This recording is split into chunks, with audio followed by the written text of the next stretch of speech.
नमोस्तु गुरुदेव, नमोस्तु गुरुदेव, नमोस्तु गुरुदेव।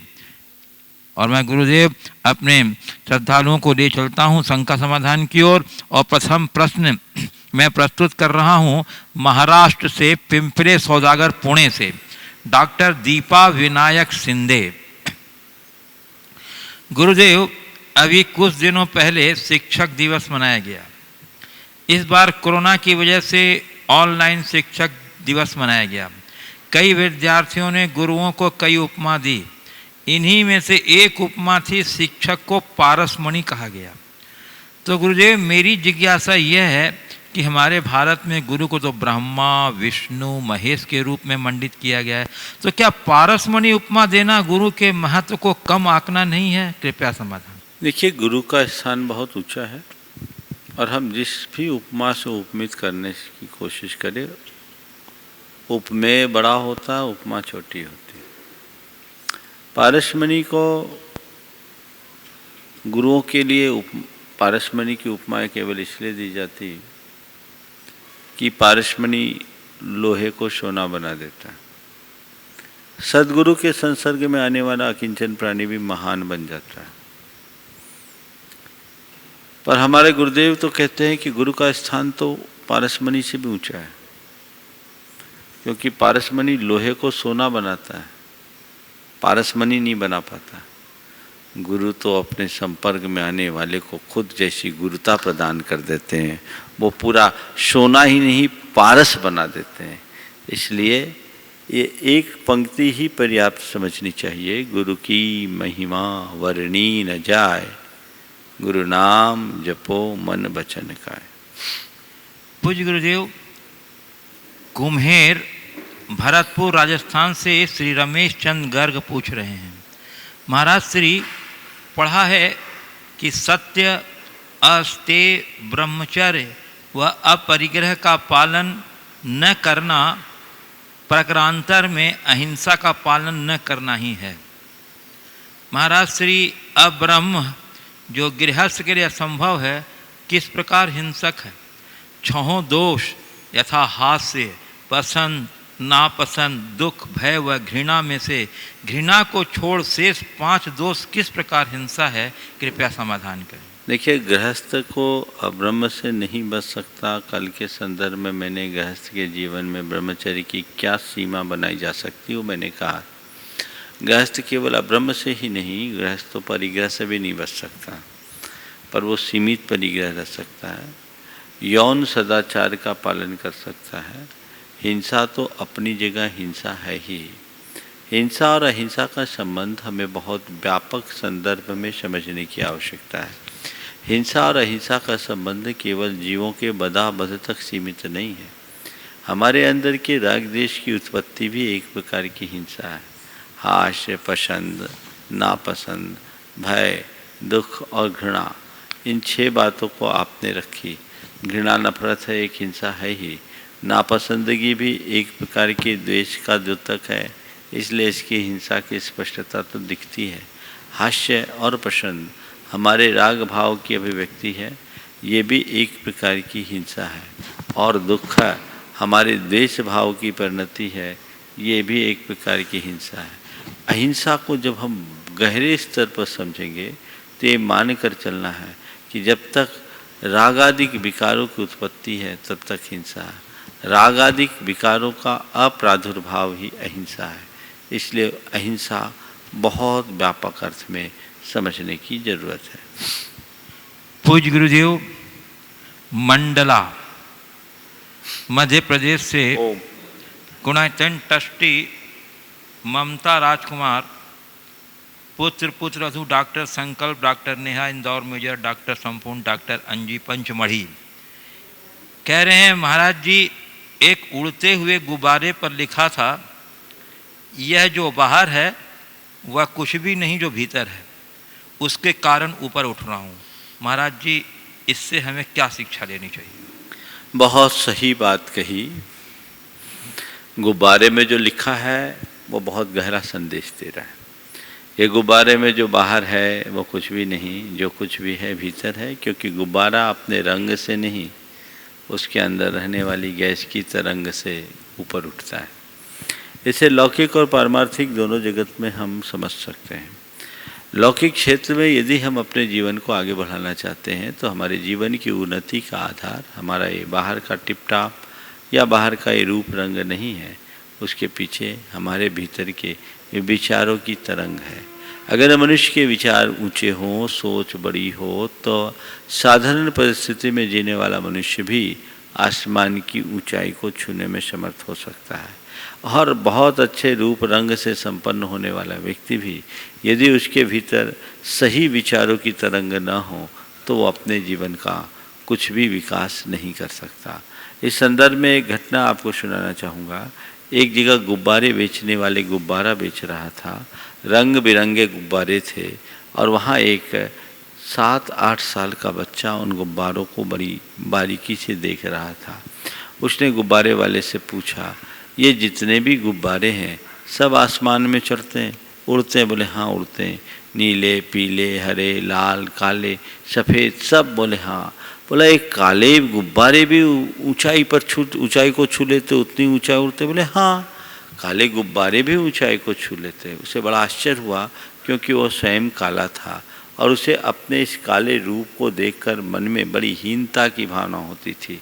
पूछा कि ये काले गुब्बारे भी आसमान की उतनी ऊंचाई पर जाते? बोले हाँ जाते हैं। गुब्बारे वाले ने कहा कि भाई ये गुब्बारे अपने रंग के कारण आसमान तक नहीं जाते, इन गुब्बारों के भीतर जो हीलियम गैस की तरंग है, गुब्बारे उसके कारण आसमान को छूते हैं। ये एक वाक्य उस बच्चे के हृदय को परिवर्तित कर दिया और उसने तय किया जीवन की उन्नति में रंग नहीं, भीतर के विचारों की भूमिका है। और उसने उसी दिन अपने जीवन को ऊंचा उठाने का संकल्प लिया और वही बालक आगे चलकर दक्षिण अफ्रीका के गांधी के रूप में नेशनल मंडेला बना, जिन्हें दक्षिण अफ्रीका के गांधी के रूप में जाना जाता है। तो जीवन को आगे बढ़ाया जा सकता है यदि हम अच्छी प्रेरणा लें। पारमार्थिक क्षेत्र में ये बाहर तो शरीर है, ये बाहर का ढांचा है, भीतर हमारा आत्म तत्व है जो हमारा सर्वस्व है। भीतर दृष्टि जाएगी तभी हम तर पाएंगे। पूज्य गुरुदेव, गंज बासौदा मध्य प्रदेश से श्री विपिन जैन कह रहे हैं, भावना योग प्रणेता आत्मानुभूति के मार्गदर्शन परम पूज्य गुरुदेव के चरणों में मेरी और मेरी माँ की ओर से, मेरे परिवार की ओर से नमस्तु। गुरुदेव, आपके द्वारा भावना योग आत्मानुभूति में आत्मा को चिदानंद स्वरूपी, ज्योतिर्मय ज्ञान स्वरूपी, अनंत संस्कार में बताया गया है। फिर भी इस अनंत अनुभूति पर मन और मस्तिष्क क्यों हावी रहता है? आत्मा के ऊपर इतने प्रबल संस्कार होने पर भी सहज सरलता से आत्मानुभूति क्यों नहीं होती? इतना ध्यान योग चिंतन मनन क्यों करना पड़ता है? कृपया समाधान करें। अनात्मा की अनुभूति हम इतना कर चुके हैं कि आत्मानुभूति बहुत कठिन हो गई। हमारी चित्त और चेतना में ऐसे जन्म जन्मांतरों के संस्कार हैं कि हम अपने आप को देहादिक रूप ही मानने के आदी और अभ्यासी बने। हमने अपने आप को हमेशा शरीर के तल पर जिया है और केवल शरीर के तल पर महसूस किया है। जब तक अंदर भेद विज्ञान न हो तब तक भीतर के उस तत्व की अनुभूति संभव नहीं है। कदाचित भेद विज्ञान हो जाने के बाद भी पुराने संस्कार के कारण हमारा चित्त बार बार उसी तरफ जाता है। उस संस्कार को हमें निर्मूल करना होगा और रात दिन एक ही धुन होनी चाहिए, क्योंकि मैं शुद्ध आत्मा हूँ, मैं ज्ञान स्वरूप आत्मा हूँ, मैं चैतन्य स्वरूप आत्मा हूँ। जिसकी हर पल ये धुन बनी रहेगी वही एक ऐसी स्थिति में पहुँचेगा कि आँख बंद करते ही उसे अपनी आत्मा का एहसास हो सके। पूज्य गुरुदेव, श्रीमती शिल्पी अनुराग सोंधिया गढ़ा कोटा से नमोस्तु पूर्वक कह रही हैं, गुरुदेव एक बहुत ही अनुभवपूर्ण कथन है, डर के आगे जीत है। तो गुरुवर, आपके अनुसार ये फार्मूला हमें कहाँ अप्लाई करना चाहिए और कहाँ नहीं? कृपया अपना मार्गदर्शन दें, में किताब करें। डर के आगे जीत है। बिल्कुल, कहीं आपके सामने डर की स्थिति बने, भयप्रद स्थिति बने तो घबराए नहीं। उस समय अपनी शक्ति का संयोजन करें, आत्मविश्वास को जागृत करें और उस जागृति और तत्परता के साथ उन परिस्थितियों का सामना करें तो वो डर भी आपको जीत में परिवर्तित कर देगा। यदि व्यक्ति के हृदय में अभय के भाव जग जाते हैं, उसका मनोबल ऊंचा होता है, आत्मविश्वास प्रबल होता है, तो कैसी भी भयानक परिस्थितियां हों, भय पर भी विजय पाता है और उन परिस्थितियों पर भी विजय पाता है।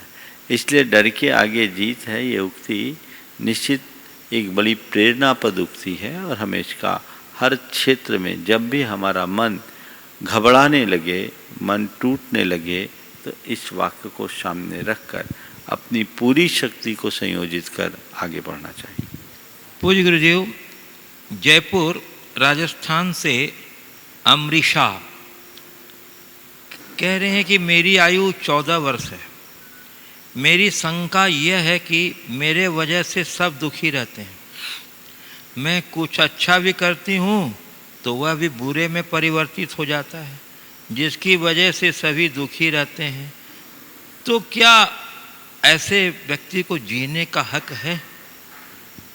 देखिए, जीने से कभी हताश नहीं होना चाहिए। हर व्यक्ति को जीने का हक है। माना कि 14 वर्ष की उम्र में भी आपको ऐसा लगता है कि मैं अच्छा करती हूँ तो भी बुरा होता है, कोई बात नहीं, इसको लेकर हताश मत हो, अपितु और अच्छा करने का अच्छे से प्रयास करो। ऐसा सोचो कि मैंने जीवन में, अपने अतीत जीवन में औरों के अच्छा करने पर उन्हें अच्छा नहीं कहा, बुरा कहा होगा, उनकी आलोचना की होगी। आज उसका ही कुपरिणाम है कि मेरे द्वारा अच्छा किए जाने के बाद भी मुझे उसकी जैसी क्रेडिट मिलनी चाहिए नहीं मिलती, उसका परिणाम बुरा होता है। हो जाने दो, ये तत्काल का परिणाम है। हम अगर अपने अंदर का उत्साह बनाएं, अपने आचरण और व्यवहार को परिवर्तित करें तो और अच्छा हो सकता है। एक बार हम गलती करें, उससे हम कुछ प्रेरणा लें, सीख लें, तो दूसरी बार उस गलती से हम अपने आप को बचा सकते हैं। हम हर पल अच्छा और अच्छा करने का मनोभाव जगा करके चलेंगे तो परिणाम बहुत अच्छे आएंगे। आप घबराइए नहीं, हिम्मत रखिए, धैर्य के साथ आगे बढ़िए, सकारात्मक तरीके से सोचिए। यदि आपको अच्छा करने पर भी कोई आपकी आलोचना करते हैं तो उसे भी सकारात्मक रूप से देखिए कि चलो इससे मुझे कोई और अच्छी सीख लेने का अवसर मिलता हो।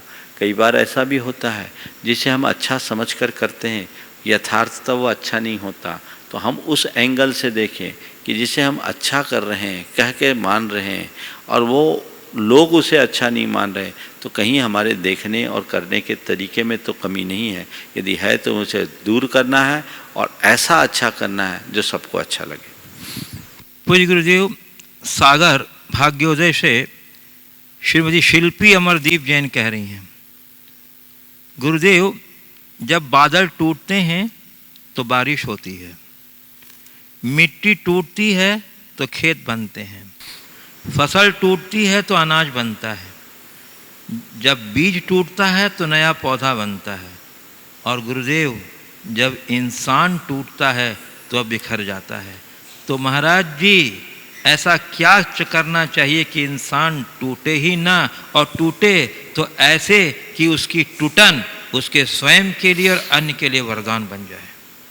देखिए, आपने जितने भी उदाहरण दिए, चाहे बादल के, चाहे मिट्टी के, चाहे फसल के या बीज के, ये टूटते नहीं हैं, ये समर्पित होते हैं। अपने अस्तित्व को खोकर क्षुद्र को विराट में डालते हैं। तो ये टूट करके भी अटूट बन जाते हैं। इंसान के साथ स्थिति दूसरी है। इंसान टूटता नहीं, अपने अस्तित्व को ही खो देता है।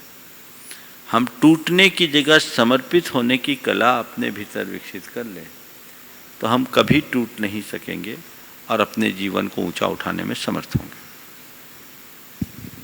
पूज्य गुरुदेव, जोगेश्वरी मुंबई से श्री लक्ष्मी लाल जवाहर लाल जी बगेरिया कह रहे हैं, गुरुदेव, मेरी जिज्ञासा यह जानने की है कि पहले के ज़माने में जिन्हें वैराग्य उपजता था तो वो जंगल में चले जाते थे और वहाँ तपस्या करते थे, लेकिन अगर आज के युग में अगर ऐसा हो तो वे कहाँ जाएं? मुनि संघों के अलावा कोई रास्ता नहीं है, और मुनि संघ आजकल एक धार्मिक इंस्टीट्यूट से दिखते हैं जहाँ ऑलरेडी वेटिंग लिस्ट चल रही होती है। न्यू कमर का वहाँ क्या स्थान है? ऐसे में क्या करना चाहिए? देखिए, सबसे पहले अपने वैराग्य भाव को समझिए। अगर आपके अंदर वैराग्य भाव होगा तो आप अपनी जगह जरूर बना लेंगे। मनुष्य की लगन और निष्ठा होती है। बात सही है, मुनि संघ है, वो कोई धर्मशाला थोड़ी है, चाहे जिसकी भर्ती हो जाए। आप वहाँ जाइए, सामने वाले की दृढ़ता और वैराग्य की परीक्षा भी होती है। गुरुजन जब तक किसी को अपनी कसौटी पर खरा उतरता सा महसूस नहीं करते, तब तक किसी को स्वीकार नहीं कर सकते। आपके अंदर सही वैराग होना चाहिए। अगर सही वैराग होगा तो आप मार्ग पकड़े बिना चैन नहीं रख सकते। कई लोग अपने घर परिवार की परिस्थितियों से प्रेरित होकर इस रास्ते पर आना चाहते हैं, वहाँ भी वे हारे हुए हैं, यहाँ भी हारा हुआ जीवन जीते हैं, कोई प्राप्त नहीं कर सकते। इसलिए यदि आपको चाहिए तो सही वैराग्य को धारण करें, और जिन गुरु की शरण में आप जाना चाहते हैं उनके निकट जाएं, बार बार निवेदन करें। गुरु को भी अधिकार है आपके वैराग्य को और आपको और आपके उद्देश्य को परखने की। इसे आप एक इंस्टीट्यूट के रूप में देख रहे हैं। ये इंस्टीट्यूट तो है ही, आज से नहीं, हर काल से है। ये एक आश्रम है, गुरुकुल है। ये क्या है? चलता फिरता गुरुकुल है, चलता फिरता आश्रम है, संघ है। संघ का मतलब ही यूनियन है। ये इंस्टीट्यूट है, इसके बिना व्यवस्था नहीं चलती। चाहे जिसको चाहे जैसे भर्ती कर ले तो मामला गड़बड़ होगा। वेटिंग लिस्ट है, लेकिन क्या वेटिंग होने के बाद भी आप प्रयास नहीं करते क्या? जब आपको जाना हो तो जिस मुकाम पर जाना है आप उसी गाड़ी की को देखते हैं। कदाचित वेटिंग लंबी भी हो तो भी आप अपना रास्ता निकालते हो। इसी तरह गुरुओं के पास जाए। आपका अगर वैराग्य प्रबल होगा तो आपको जरूर अवसर मिलेगा, गुरु की कृपा होगी। और वैराग्य कमजोर होगा तो आप खुद ही अपना रास्ता बदल लोगे। पूज्य गुरुदेव, नागौद जिला सतना मध्य प्रदेश से स्पर्श जैन कह रहे हैं, महाराज जी आप कहते हैं कि एक बार स्माइल देने से फोटो अच्छी आ जाती है, तो हमेशा स्माइल देने से आपकी ज़िंदगी अच्छी हो जाती है। परंतु महाराज जी आजकल बिना कारण ज़्यादा मुस्कुराने वाले लोगों को लोग पागल समझने लगते हैं। तो महाराज जी हम एक बार अपनी फ़ोटो खिंचाने के लिए तो मुस्कुरा सकते हैं, परंतु हमेशा कैसे मुस्कुराएं? हम अपनी इस मुस्कुराहट का लोगों को क्या कारण बताएं?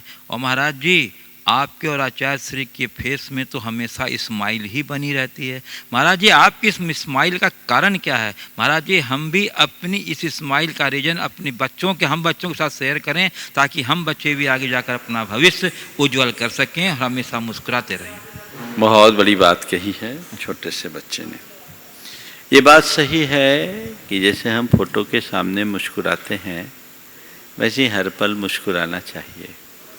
पूछा है कि अगर हम बिना कारण मुस्कुराएं तो लोग हमें पागल समझेंगे। देखिए लोग क्या समझते हैं हमें इस तरफ दृष्टि नहीं देना चाहिए। हम क्या महसूस करते हैं हमारा ध्यान उस पर होना चाहिए। हमारी मुस्कुराहट कृत्रिम नहीं सहज होनी चाहिए। अगर हृदय में प्रसन्नता होगी तो चेहरे पे मुस्कान क्या रोम रोम में मुस्कान है। मुस्कान केवल मुख पे ही नहीं हमारे आँखों में भी होती है, हमारी मुद्रा में भी होती है, हमारे रोम रोम में भी होती है। हृदय में प्रसन्नता हो, मन में समता हो तो आप जहाँ कहीं भी जाएंगे आपके अंदर से वो मुस्कान की रेख दिखेगी। सहजता जीवन की सबसे बड़ी मुस्कुराहट है। आपने भगवान की मूर्ति को देखा, दर्शन किया, भगवान की मूर्ति आपको मुद्रा मुस्कुराती हुई दिखती कि नहीं दिखती? और ये कभी कभार होती है कि 24 घंटे होती है? 24 घंटे होती ना तो कभी किसी ने भगवान को पागल करार तो नहीं दिया ना। आपसे आप अपनी सहज मुस्कान को बनाए रखिए। खिलखिलाना और मुस्कुराना में बड़ा अंतर है। अंतर की प्रसन्नता ही वास्तविक मुस्कुराहट है। जो हृदय की प्रसन्नता है वो बनी रहनी चाहिए और वो हमारी मुद्रा और भंगिमा में प्रकट होनी चाहिए। वो सहज हो। जीवन में जिसके भी जीवन में सहजता होती है उसके मुख पर मुस्कान बनी रहती है। तो ये चीज़ें अपने आप होती है, किसी के कहने और करने से नहीं होती। आप किसी के कहने से या किसी एक उद्देश्य विशेष के लिए अपने चेहरे पर स्माइल लाओगे तो वो कृत्रिम होगी। मुंह पर मुस्कान और दिल में तूफान तो कोई मतलब नहीं। अगर हृदय में मुस्कान हो तो फिर चेहरे पर अपने आप मुस्कान प्रकट होती है। सहजता से जिए, चीज़ों से प्रभावित ना हो तो ये मुस्कान हमारे जीवन की एक बड़ी संपत्ति बन सकती है। हम हर पल उसी मुस्कान को जीते हैं क्योंकि हमारी कोशिश सहजता को आत्मसात करने की होती है। वाले कटनी से पूछ रहे हैं कि गुरुदेव, जिस वर्ष अधिक मास होता है तो क्या तिथि अनुरूप जो व्रत आदि होते हैं उसे अधिक मास में भी करना चाहिए या सिर्फ शुद्ध माह में ही करना चाहिए? तथा शुद्ध माह कौन सा माना जाएगा और मल मास कौन सा माना जाएगा? देखिए, जो अधिक मास होता है उसमें प्रथम मास को मल मास के रूप में देखा जाता है और बाद वाले महीने को शुद्ध मास के रूप में। जैसे अभी आश्विन चल रहा है, ये पहला पखवाड़ा, पहला मास ये मल मास के अंतर्गत है। इसके दोनों पखवाड़े को हम किसी भी व्रत आदि के लिए नहीं लेंगे। बाद का जो आश्विन आया उस आश्विन को शुद्ध मास के रूप में मानते हैं। तो जो भी आश्विन मास संबंधी व्रत त्यौहार आदि होंगे वे उसी मास में मनाए जाएंगे। कुछ जगह ऐसी भी मान्यता है कि पहले मास का एक पक्ष और दूसरे मास का दूसरा पक्ष, पहले का कृष्ण पक्ष और दूसरे का शुक्ल पक्ष, बीच का एक महीना मल मास। ऐसा लेकिन मुख्य रूप से अपने यहाँ नहीं माना गया।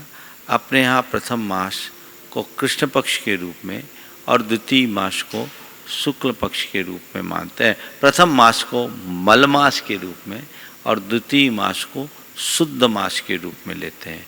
तो हमें अपने व्रत उपवास आदि जो कुछ भी हैं वो आगामी ये जो इस पूर्णिमा के बाद आगामी आश्विन मास में लेना चाहिए। महाराज जी कह रहे हैं वो 2 तारीख से लगेगा।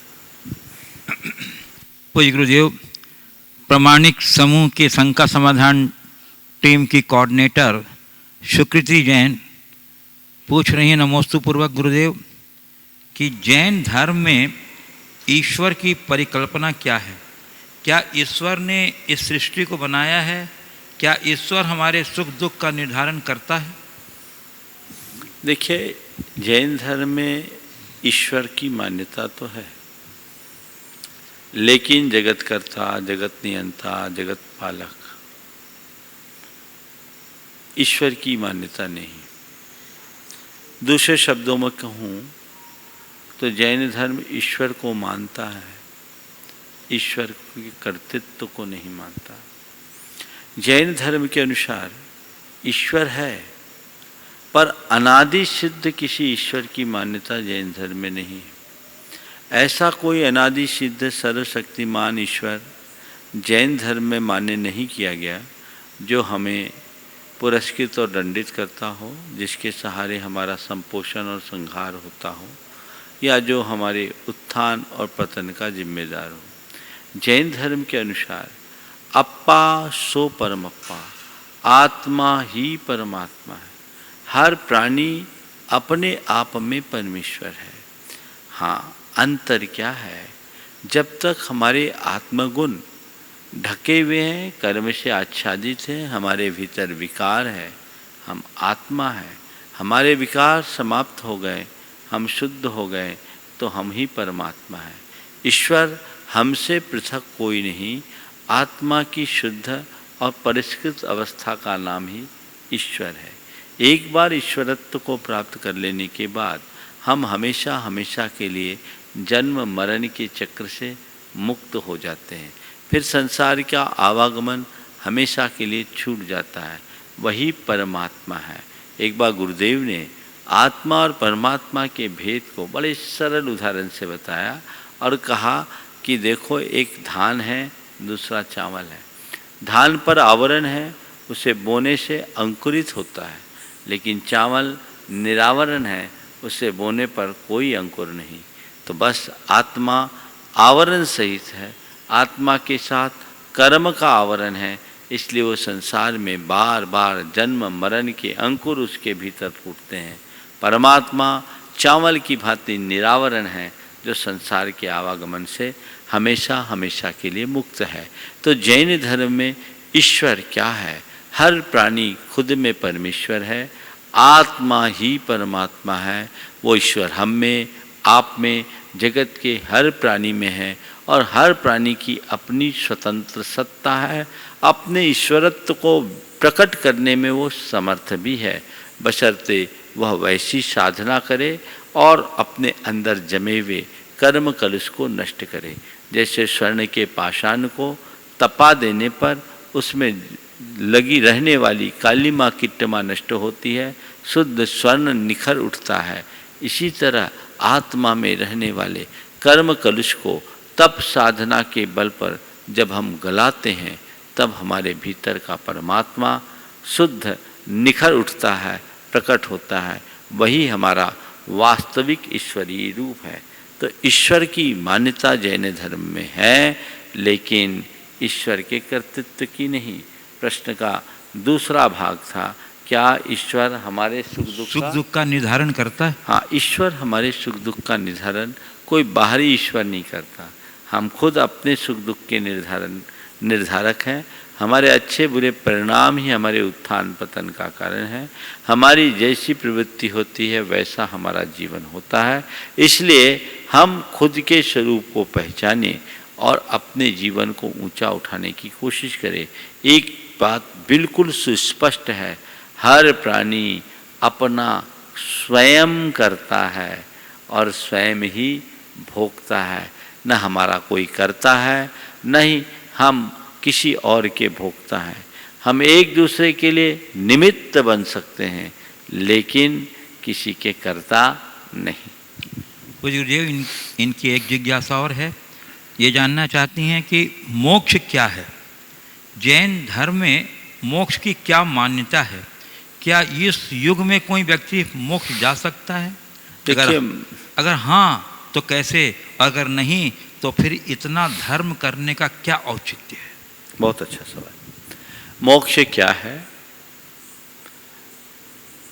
इसके बाद क्या बोला?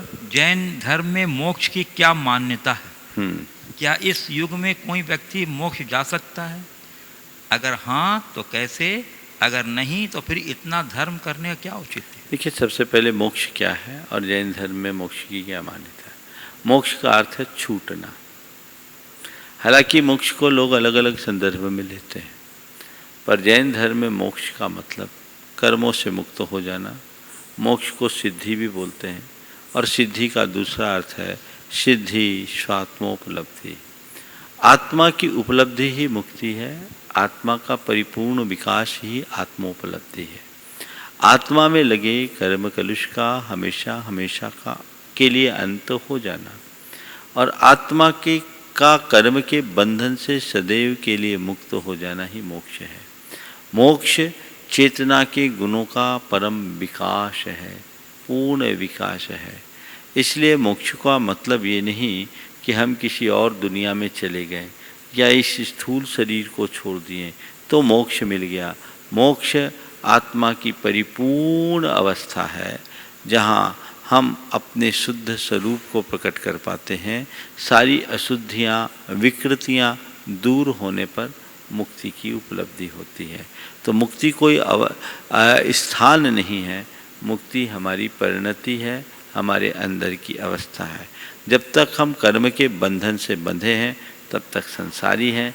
कर्म का बंधन छूटना ही हमारी मुक्ति है। तो ये मुक्ति जैन धर्म में मान्य है और हम किसी और से बंधे नहीं, बंधन हमारा स्वकृत है।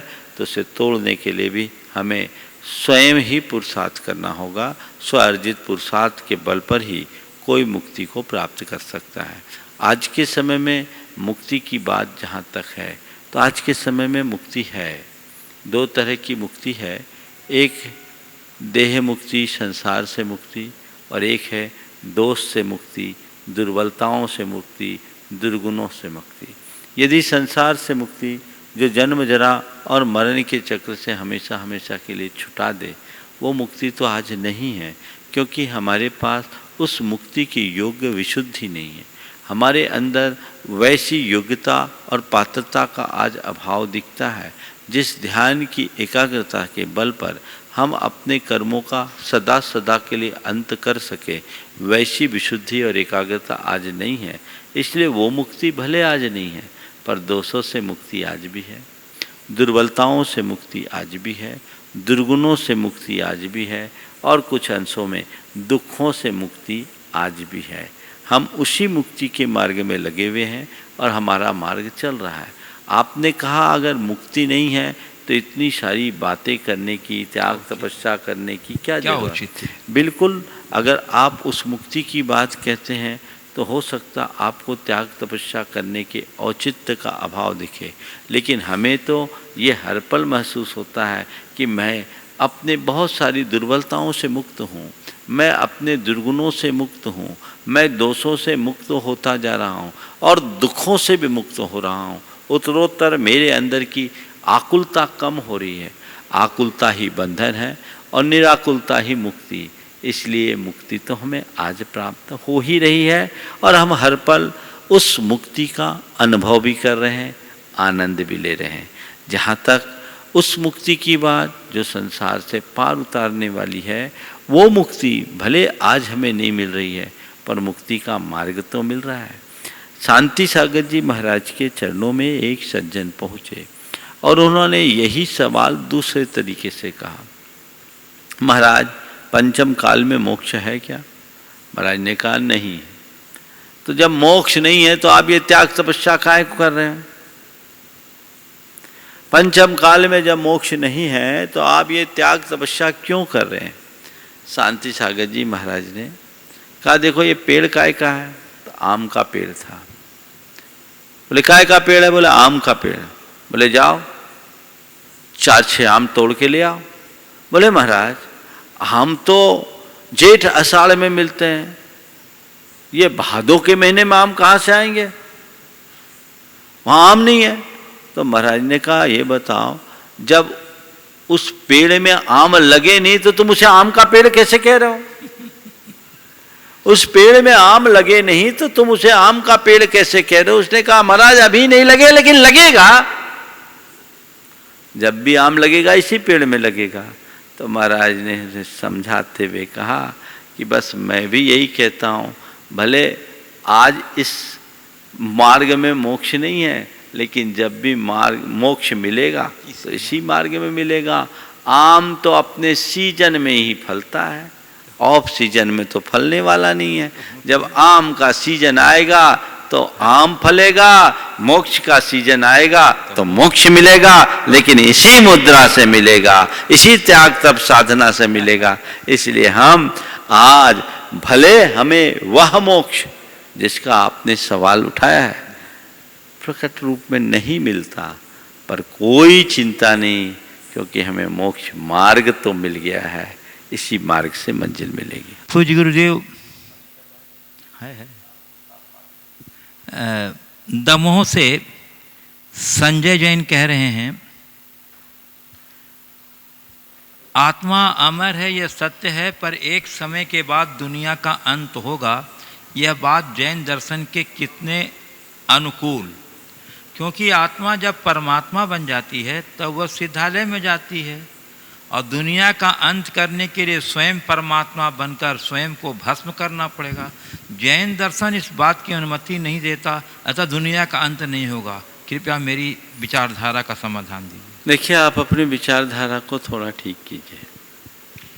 आत्मा अजर अमर है, इसमें कोई संशय नहीं, और दुनिया का जैसा अंत आप समझ रहे हैं वैसा अंत कभी नहीं होगा। जैन धर्म में भी भरत और ऐरावत क्षेत्र के आर्यखंडों में प्रलय आता है, लेकिन इसका मतलब ये नहीं कि आत्माएं समूल नष्ट होती। यहाँ के प्राणी मरकर अन्य गतियों में जन्म ले लेते हैं, अन्य स्थानों में उनकी उत्पत्ति हो जाती है। और उस घड़ी जो प्रलय काल होगा वहाँ 72 युगल और कुछ अन्य मनुष्य और तिर्यंच बचेंगे और उनसे फिर एक सृष्टि की शुरुआत होगी। लेकिन समूल विनाश तो किसी का हो ही नहीं सकता। ना सतो विद्यते भाव न भाव विद्यते सतः, कि असत का उत्पत्ति, असत की उत्पत्ति नहीं होती और सत का कभी विनाश नहीं होता। ये एक अकाट्य सत्य है और हमें उस सत्य पर पूर्ण विश्वास करके चलना चाहिए। आपने कहा संसार का नाश होने के लिए हमें अपनी आत्मा का क्षय करके मोक्ष जाना पड़ेगा। परमात्मा होने का मतलब आत्मा का क्षय करना नहीं है। परमात्मा होने का मतलब, जैसा कि अभी थोड़ी देर पहले मैंने बोला, आत्मा का विकास करना है। आत्मा के परिपूर्ण विकास से ही हम परमात्मपने को प्राप्त करेंगे। जहाँ तक इस संसार का सवाल है, संसार में यद्यपि जीव मोक्ष जा रहे हैं, लेकिन बहुत थोड़े जीव मोक्ष जाते हैं। सबको मोक्ष इतनी आसानी से नहीं मिलता। जैन शास्त्रों की भाषा में 6 महीने 8 समय में 608 जीव, एक साल में 1216, उससे ज़्यादा मोक्ष नहीं जा सकते। तो वो तो बहुत है। और अनंत में ये गए तो एक दो बूंद भी नहीं गई, ऐसा समझना। इसलिए कोई चिंता की जरूरत नहीं है। निरंतर मोक्ष जाने वालों की का क्रम बना भी रहेगा, तब भी कभी संसार खाली नहीं हो सकेगा।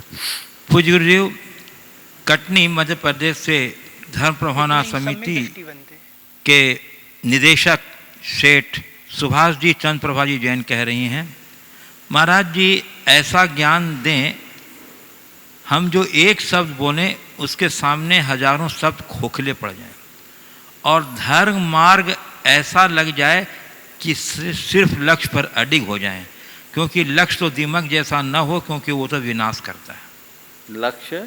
लक्ष्य दीमक जैसा न हो, क्योंकि वो तो विनाश करता है। एक शब्द ऐसा बोले, बताएं, हाँ, कि हजारों शब्द खोखले पड़ जाएं और ऐसा लक्ष्य, और धर्म मार्ग में ऐसे लग जाएं कि सिर्फ लक्ष्य पर अडिग रहें। देखिए, एक शब्द की बात आपने कही है कि हम एक शब्द ऐसा बताएं कि सब शब्द, हजारों शब्द खोखले पड़ जाए। तो इसका एक ही शब्द है, वह है क्षमता। यदि हमारे पास क्षमता आ गई तो हमने अपने जीवन में सब कुछ पा लिया। समता है तो सब कुछ है, और समता खो गई तो सब कुछ पा करके भी कुछ नहीं। तो समता, और समता ही हमारा धर्म है। उस धर्म को हमने धार लिया तो हमारा उद्धार सुनिश्चित है।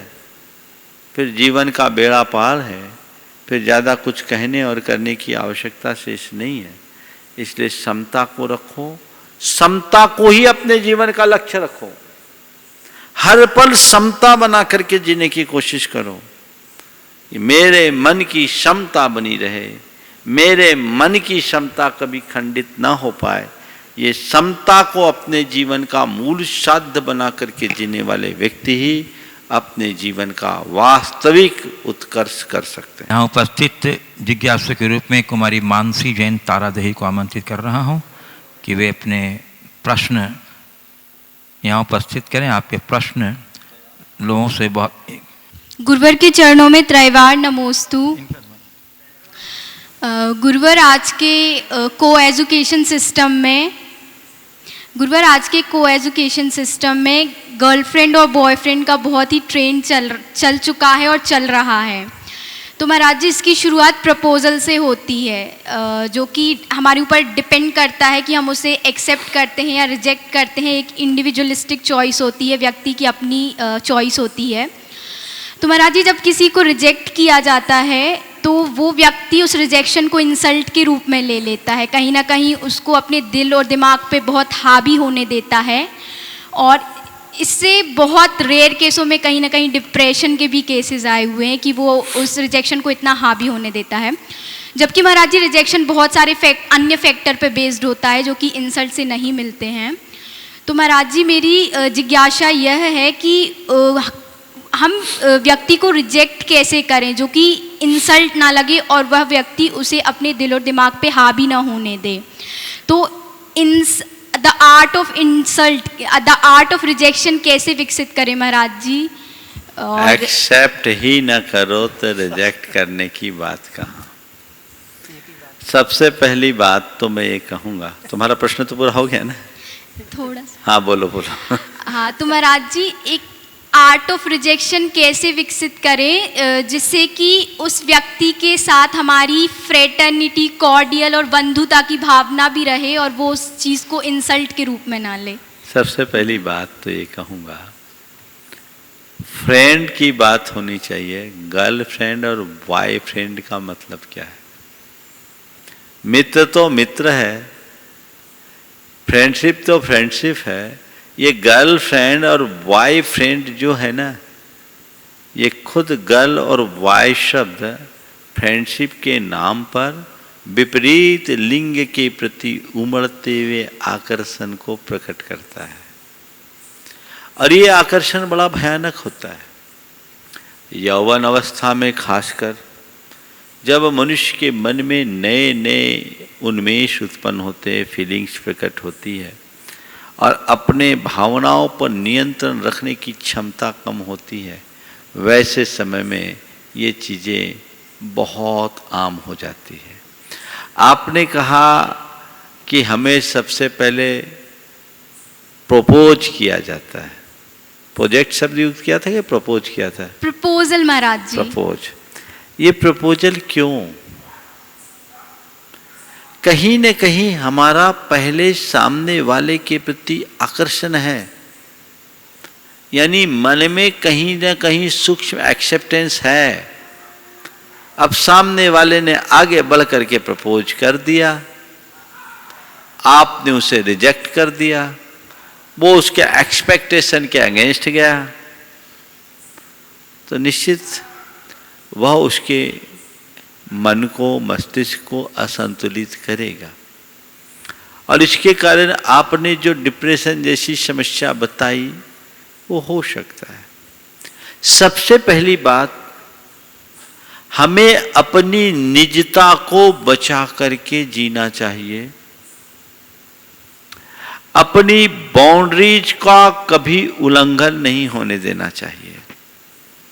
हर किसी को अपने जीवन में प्रवेश देना समयानुकूल नहीं है और अपने दायरे का उल्लंघन करना, अपनी सीमा का उल्लंघन करना तो और भी उचित नहीं है। तो मैं तो ये कहूँगा कि जब भी आप किसी के प्रति दोस्ती भरा संबंध बनाना चाहो तो पहले देखो कि ये संबंध मेरी मर्यादाओं के भीतर है या नहीं। और जो व्यक्ति दोस्ती का हाथ आगे बढ़ा रहा है वो व्यक्ति हाथ थामने लायक है कि नहीं। हम हर किसी के साथ दोस्ती तो नहीं कर सकते, तो इसमें भावनाओं में बहने की जरूरत नहीं है। सबसे पहले हमें अपने दायरे में अपने आप को रखने की क्षमता विकसित करनी चाहिए। ऐसा अवसर ही ना दे कि चाहे जो मुझे प्रपोज कर ले। हम इतने सस्ते क्यों होते हैं? हर किसी के मन में इतनी अपेक्षा को जागृत ही क्यों होने दें?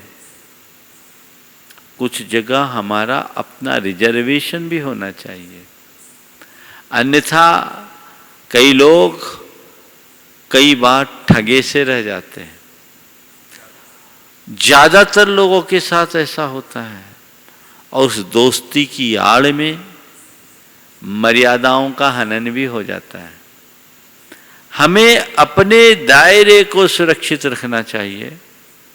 मैं दोस्ती का पक्षधर हूं, पर गर्लफ्रेंड और बॉयफ्रेंड मेरे समझ में नहीं आता। ये गर्ल और बॉय शब्द आना ही संदेह उत्पन्न करता है। मित्र हो वो कोई भी हो सकता है, लेकिन मित्रता भी मित्रता की सीमा में होनी चाहिए। मित्रता के नाम पर मर्यादाओं का खंडन कभी नहीं होने देना चाहिए। मेरा कोई कितना भी हितैषी हो, कितना भी शुभचिंतक हो, कितना भी बड़ा सहयोगी हो या कैसा भी बड़ा उपकारी हो, मेरे सारे संबंध मेरी मर्यादाओं के भीतर होने चाहिए। अगर मर्यादाओं का उल्लंघन हो गया तो ये जीवन के लिए अच्छी बात नहीं है। तो मैं सब कुछ करूं, मर्यादाओं का खंडन कभी ना होने दूं। हमें पता है लक्ष्मण रेखा के उल्लंघन का परिणाम क्या होता है। तो मैं सभी से कहता हूं, स्त्री पुरुषों, हर व्यक्ति को अपने जीवन की एक लक्ष्मण रेखा खींच कर रखनी चाहिए और उस रेखा के भीतर रहते हुए ही अपने सारे संबंधों को निभाने का प्रयास करना चाहिए। बंधुता अपनाना अच्छी चीज है। हमारा धर्म तो वसुधैव कुटुंबकम की बात करता है, लेकिन वह भावनात्मक रूप में ही सही है। व्यवहारिक रूप में हर व्यक्ति को अपने अंदर प्रवेश देना, अपने लिए अनेक प्रकार के संकटों को आमंत्रित करना है। इसलिए सोच समझकर ही अपना व्यवहार बनाना चाहिए। नमोस्तु गुरुदेव। अब मैं पूज्य मुनिश्री अरह सागर जी महाराज के चरण कमलों में निवेदन करता हूँ कि हे गुरुदेव, अपने उपयोगी प्रश्न से हम सबों को लाभान्वित करें। नमोस्तु महाराज श्री। सिद्धों में जो सुख होता है वह कैसा होता है अथवा किस कर्म के क्षय से होता है? देखिए, हमारे सुख में और सिद्धों के सुख में बड़ा अंतर है। संसार के प्राणियों को जो सुख मिलता है वह बाहरी निमित्तों के आश्रय से मिलता है। पुण्य कर्म के उदय से, इंद्रिय विषयों के अनुकूल संयोगों से सुख की प्राप्ति होती है। लेकिन सिद्धों के साथ ऐसा नहीं है। संसारी प्राणी के सुख में और सिद्धों के सुख में बड़ा अंतर है। हमारा सुख अल्पकालिक होता है, अपेक्षा सहित होता है, कभी भी नष्ट हो जाता है, उसके लिए आलम्बन चाहिए। लेकिन सिद्धों का सुख स्वाश्रित होता है, सीधे आत्मा से उत्पन्न होता है। वहाँ किसी भी प्रकार की कमी या बाधा नहीं होती, विषयों से अतीत होता है, निरुपम होता है, अतिशय माद समुत्थम विषयातीतम निरोमम अनुपम अबुच्छिन्नम च सुहम मनियो शुद्धो ओगप्प सिद्धानम। अक्षय रूप, आत्मा से उत्पन्न, विषयों से अतीत, अनुपम, अविच्छिन्न, कभी भी नष्ट न होने वाला अनंत सुख सिद्धों को होता है। और शुद्ध सुख एक बार प्रकट हो गया तो फिर कभी नष्ट नहीं होता। नीचे क्या पूछा था? या किसी कर्म के क्षय, कौन से कर्म क्षय? सारे कर्म क्षय हो गए। जो कर्म बाधा देते थे उन सब का अभाव हो गया, इसलिए उन्हें सुख मिलता है। एक प्रश्न है। ऐसे हमारे यहाँ सिद्धों के सुख के लिए वेदनी कर्म के अभाव में अव्याबाद सुख की बात की, पर जो उन्हें अनंत ज्ञान है, यथार्थ तो ज्ञान ही सुख है। 8 गुणा सिद्धाड़म। हाँ बोलो। भोग भूमि में चैत्यालय होते हैं या नहीं होते हैं, तो वहाँ पर सम्यक दर्शन कैसे प्राप्त होता है? और वहाँ पर क्या कोई चारण रिद्धिधारी मृग संबोधने के लिए जाते हैं? देखिए, भोग भूमियों में जो पर्वत आदि हैं, कुलाचल है, उनमें चैत्यालय का उल्लेख है। देवकुरु और उत्तर कुरु में जिनालय है, जो जम्बू सालवली वृक्ष है उनमें। तो कुछ जगह भोग भूमि में देव दर्शन की सुलभता है, सब जगह नहीं। आपने पूछा उनके सम्यक दर्शन का निमित्त क्या है? तो भोग भूमि में सम्यक दर्शन का निमित्त जाति स्मरण, धर्म श्रवण और जिन स्थानों पर जिनालय है उसकी अपेक्षा से जिन बिंब दर्शन भी। भोग भूमि के जीव एक दूसरे को भी धर्म का संबोधन देते हैं, पूर्व जन्मों की स्मृतियाँ भी उनको होती है। और कई देव, विद्याधर और विशिष्ट चारण रिद्धिधारी मुनिराज भी भोग भूमि में जाकर वहाँ के रहने वाले मनुष्यों और पशु पक्षियों को अपना संबोधन देते हैं। उस संबोधन से उनका हृदय परिवर्तन होता है और उस हृदय परिवर्तन से उनको सम्यक दर्शन की प्राप्ति हो सकता है। हाँ, ये सैद्धांतिक है। बिल्कुल सिद्धांतिक है। नमस्ते। हाँ, गुरुदेव नांदेड़ महाराष्ट्र से श्रद्धा मड्रब जैन कह रहे हैं, गुरुदेव हर संप्रदाय के बच्चे हर सुबह अपने अपने आराध्य का पाठ या चालीसा आदि पढ़ते हैं, तो हमें अपने बच्चों को हर सुबह क्या पढ़ाने को कहना चाहिए? हमारे यहाँ तो नमोकार मंत्र में ही सब आ जाते हैं। कुछ नहीं करो तो केवल नमोकार मंत्र पढ़ो, आपके आराध्य का स्तवन हो गया। थोसामी स्तवन का हमारे यहाँ चलन कम है। 24 तीर्थंकरों के लिए थोसामी स्तव है। थोसामी हम जिनवरे तिथेरे केवली अनंत जिने नरपवर लोय महिये विहुई रह मले महापन्ने। ये 24 तीर्थंकरों की स्तुति है। 6 कारिकाएँ हैं और उनके माध्यम से याद हम कर लें तो 24 तीर्थंकरों का स्तवन हम कर सकते हैं। आपसे ये प्राकृत भाषा में नहीं बने तो ऋषभ अजित संभव अभिनंदन सुमति पद्म सुपार्श जिनराय चंद पहुप शीतल श्रेयांस पुनि बास पूज पूजित सुरराय विमले अनंत धर्म जसूज्वल शांति कुंथ अर मल्लि मनाय मुनिशुव्रत नमी नेमि पार्श प्रभु वर्धमान पद शीश झुका। ये शीश नवाओ, ये 24 तीर्थंकरों का स्तवन करो। ऐसे थोसामी स्तवन बहुत ही प्रभावी स्तवन है और उनका प्रयोग लोगों को करना चाहिए। समझ गए? ये दिगंबर परंपरा में चलन में कम है, लेकिन हम सब मुनियों की जो भी क्रिया होती है उसमें थोसामी स्तव का निश्चित रूप से प्रयोग होता है। तो आप ये पढ़ें, बच्चों को पढ़ाएं, याद कराएं। जैसे नमोकार मंत्र हम पढ़ाते हैं वैसे ही थोसामी स्तव हम करा दें तो हमारे मूल आराध्य 24 तीर्थंकरों की हम आराधना करने में समर्थ होंगे और ये हमारे दिन के प्रथम पाठ का अंग बनेगा, जो बड़ा प्राचीन प्राकृत भाषा में निबद्ध है। हमें इसे देखना चाहिए। और अन्य बहुत सारे स्तवन हमारे यहाँ है। भक्तामर स्तोत्र है, सुप्रभातम स्तोत्र अगर हम पढ़ ले तो उसमें भी 24 तीर्थंकरों की स्तुति होती है। कुल मिलाकर हमारे पंच परमेष्ठी और 24 तीर्थंकर मूल आराध्य हैं। पंच परमेष्ठी का स्मरण हम नमोकार मंत्र के माध्यम से कर लेते हैं और 24 तीर्थंकरों को हम किसी भी रूप में याद कर ले तो हमारा काम होगा। समय आप सबका हो गया। यहीं पर विराम। बोलिए परम पूज्य आचार्य गुरुवर श्री विद्यासागर जी महाराज।